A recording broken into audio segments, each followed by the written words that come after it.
आपको वो गाना याद है ना जब शमी साहब गाना गा रहे हैं शर्मिला मैम के लिए, ये चांद सा रोशन चेहरा, जुल्फों का रंग सुनहरा, तारीफ जब बोलते तो एकदम से बोर्ड से नीचे गिर जाते हैं।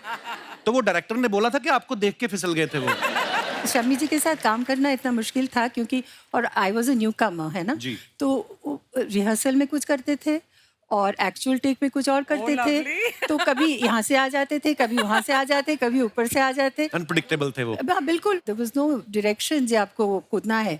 उसको छोड़िए, आपको इवनिंग इन पेरिस का याद है ना, जब वो हेलीकॉप्टर से लटक के आसमान से आया फरिश्ता, तो आई वाज डूइंग दैट आप वो वाटर water स्कीइंग skiing। और वो हेलीकॉप्टर में थे और बिल्कुल एज में लोग के काफी थाइज वगैरह दिखा रहे थे, it was all show very sexy. तो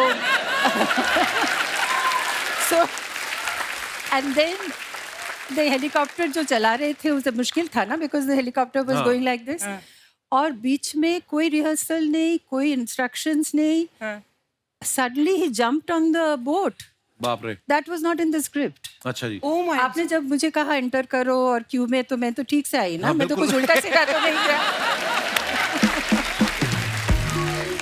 तो शम्मी जी वाज लाइक दैट। शम्मी जी को आपसे डेंजरस शर्मिला जी। जी। मतलब एक हेलीकॉप्टर से बोट पर कूदना स्टंटमैन के लिए डिफिकल्ट होता आप है। देखिए। तो शम्मी जी ने और बिना रिहर्सल के पर बहुत लोग हैं अर्चना जो मेहनत करके जैसे मतलब कमाते हैं ऐसा।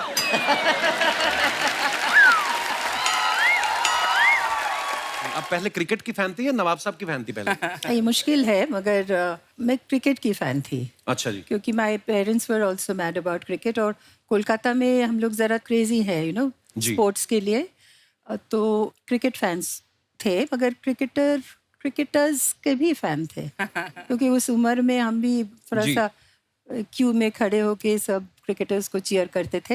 Actually I was a Jaisimha fan. अच्छा जी। तो बस अचानक मुलाकात हो गई नवाब साहब से। मतलब पहली नजर में प्यार हो गया होगा आपको देख के तो। बिल्कुल नहीं, बिकॉज ही वाज अभी इंग्लैंड से आए हुए थे, तो वो अंग्रेजी में क्या बोलते थे कुछ समझ में ही नहीं आ रहा था, बिकॉज ये सिर्फ अंग्रेजी एक्सेंट नहीं, वो कोई ब्रिटिश एक्सेंट थे। अच्छा जी। और उनका जो जोक्स थे ना, जो ह्यूमर थे, वो बिल्कुल अलग थे। तो वो खुद के जोक में खुद ही हंसते थे क्योंकि हमें समझ में ही नहीं आता था। I think my children will kill me when they hear this.